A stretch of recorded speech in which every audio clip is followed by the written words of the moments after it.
lahko govorim na vašem taboru, ki imajo na Slovenskem izjemno zgodovino. So povezani z političnim dozorevanjem slovenskega naroda.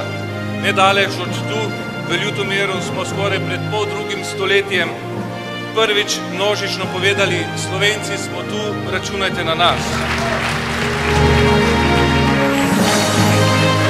Sklenitvijo koalicijske pogodbe in s potrditvijo nove vlade v Državnem zboru je Nova Slovenija, krščanska ljudska stranka, postala ne samo parlamentarna, pač pa tudi vladna stranka.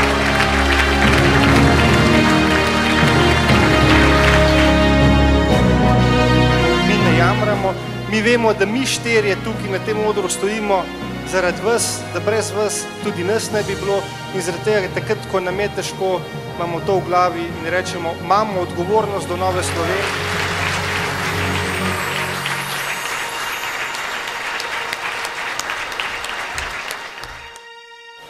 Cilj Nove Slovenije je pravična, pravna, napredna in socialna država, v kateri se bomo vsi državljani počutili sprejete in kjer se bomo vsi počutili, da je to naša prava domovina, za katero smo se borili, za katero smo si prizadevali.